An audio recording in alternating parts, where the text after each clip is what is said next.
Enisaucanao Jesu malalo Chachizao futona mamizao Yanaranai antungucao Izai pianacao Kuambitenenare Jesu malalo Izai ainucalanao Kahirote nyavyaminao Ituecapecaka wampunaya Kuambitenenare Jesu malalo Izai ainucalanao Kahirote nyavyaminao Ituecapecaka wampunaya Irote nyavyaminao Ituecapecaka wampunaya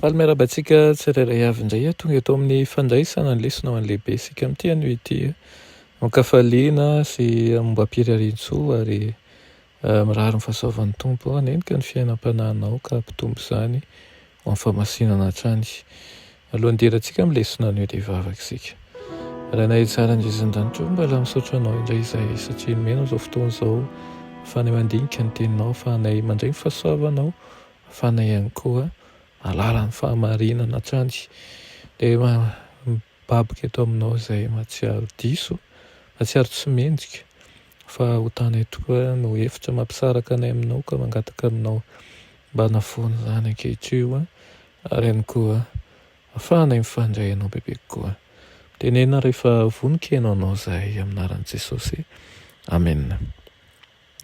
Teny lesona antsika androany dia manao hoe ny fandresen'ilay mitondra ny fahotana.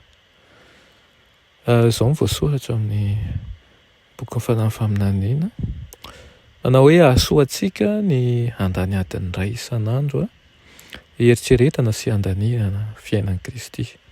Tokony ho raisintsika amin'ny lafiny tsirairay izany aravelantsika mikitra ny toe-javatra tsirairay ny saina indrindra ireo toe-javatra amin'ny faran'ny fiainana.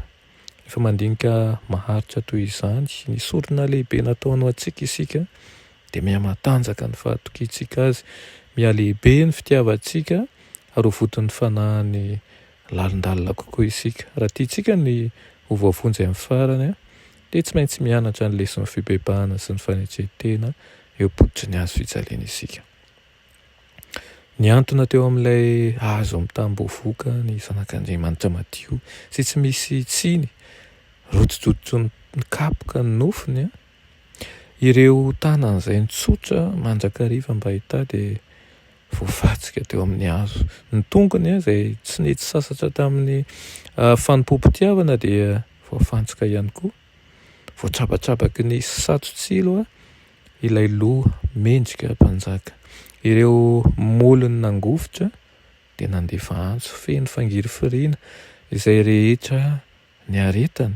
Ny rano tete avy eo amin'ny lohany sy ny tanany ary ny tonga ny fialan'aina izay mampiovitrovotra ny tena, ny tebiteby tsy aila zaina izay namen'ny fanahany rehefa nafen'ny ray azy ny tavany.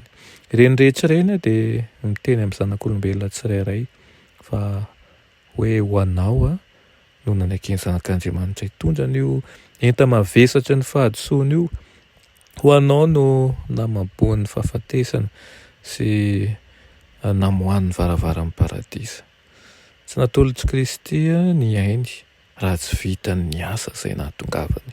Ka raha niala ny fofinainy dia niantso izy hoe vita, azo ny fandresena.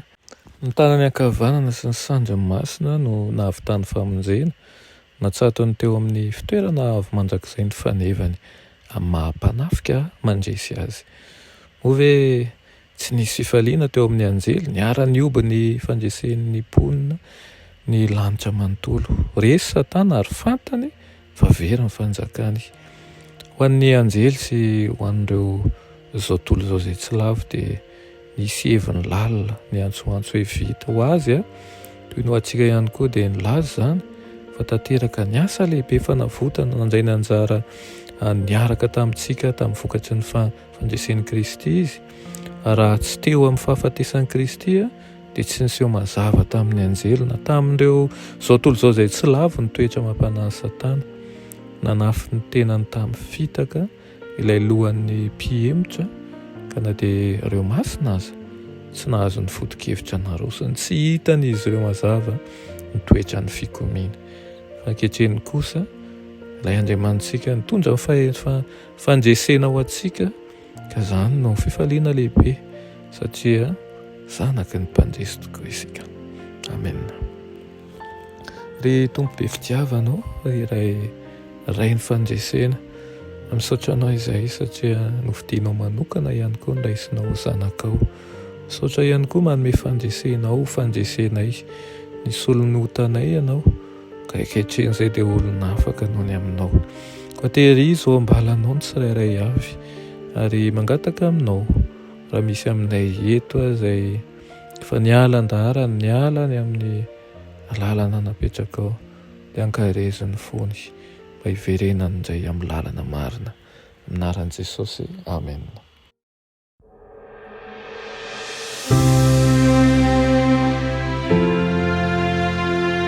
Mianatra eo an-tongotry Jesosy isan'andro.